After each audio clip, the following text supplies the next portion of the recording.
Hey everyone, welcome to this explainer. Today we're diving deep into the events of the 7th of Muharram at Karbala. Specifically, we're looking at how something as basic, as essential as water, was literally weaponized during this legendary siege. We're going to rely directly on the historical source material to break down the tactical, the human, and the deeply spiritual dimensions of this moment. So let's just jump right in. So you might be wondering, was the water blockade at Karbala just, a tragic coincidence of being out in the harsh desert environment?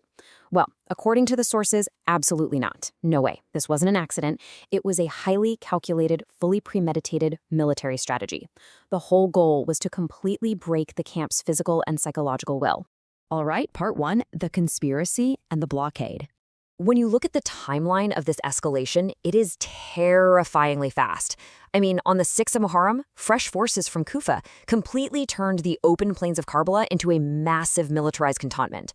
Then, literally the very next day, during the 7th of Muharram, a devastating blockade letter arrives from the governor, Ibn Ziyad. And things deteriorated so rapidly that by that exact same night, they had to launch a desperate mission just to get water. The source material actually reveals a really chilling directive sent directly from Ibn Ziyad to his commander, Omar bin Saad. The order was explicit, quote, place a wall between them and the water until they submit. Think about that.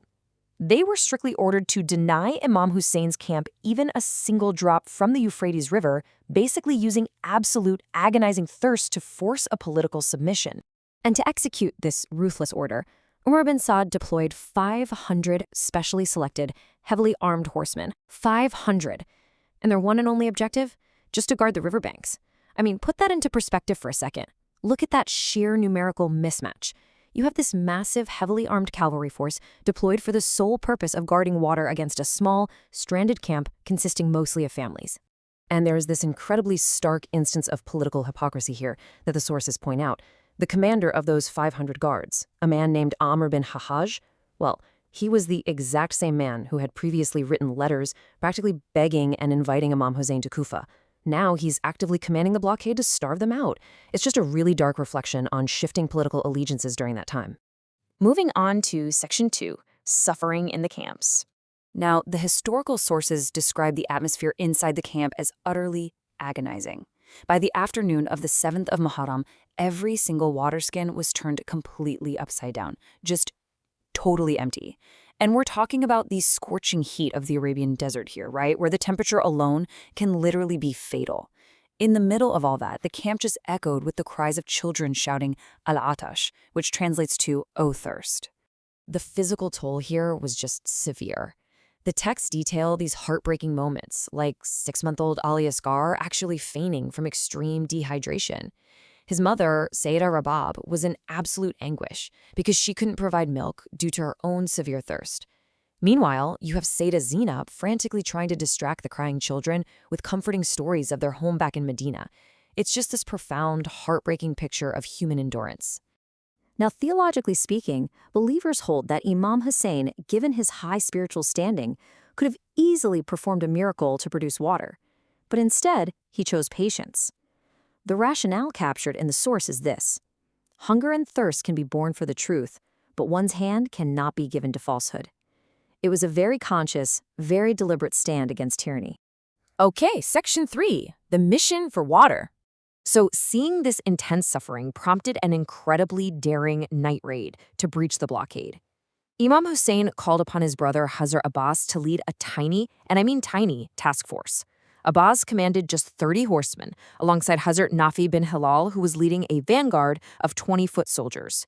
So you do the math. That's a 50-man squad going up against a heavily armed blockade of 500 soldiers. And the way this unfolds in the text, it reads almost like a tactical micro-heist. Under the cover of total darkness, they marched directly toward the Euphrates. When they were finally challenged by the 500 guards, they didn't back down. They confronted them head-on, boldly declaring that they were there for the water that belonged to everyone. A fierce, desperate clash broke out. Abbas and his small squad fought so fiercely that they actually managed to briefly break the enemy lines, just long enough to fill a few water skins. Now, truthfully, the physical amount of water they managed to retrieve was minimal. We're talking barely enough for a few sips per person. But the source material heavily emphasizes its immense significance. This wasn't just about survival. It was a massive victory of loyalty and devotion. They say the smiles on the children's faces were bought not merely with water, but with ultimate courage against totally overwhelming odds. Which brings us to Section 4, the spiritual meaning of thirst. You see, Sufi scholars actually interpret this historical deprivation through a fascinating concept called atash-e-ilahi, which translates to divine thirst.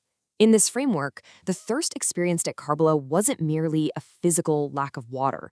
It's viewed as this incredibly deep spiritual yearning for the divine, a yearning that's so intense it actually eclipses the pain of physical suffering. Building on that idea, the source details this deep belief held by spiritual scholars regarding the afterlife. The thought is that this intense earthly deprivation was endured precisely so that, in the hereafter, the specific family would be rightfully recognized as the true dispensers of water at the heavenly pool, also known as the Fountain of Kauthar. Basically, they earned the right to quench the thirst of others in the next life by patiently enduring the ultimate thirst in this one. All right, our final part, Section 5, Lessons for Today. This source material draws a really sharp, honestly kind of challenging parallel for us today. On one side, you have the Karbala standard, which is enduring the most severe, life-threatening hardships imaginable just to maintain your integrity and faith. And on the flip side, there's the modern temptation. The source points out how easily people today will compromise their ethics, their honesty, or their core values for, well, minor worldly comforts.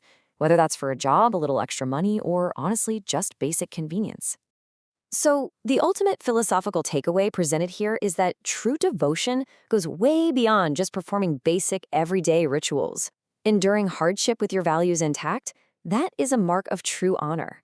But trading your principles just to appease an unjust system or bowing down to a tyrant's mindset, that is viewed as a profound humiliation of your very existence.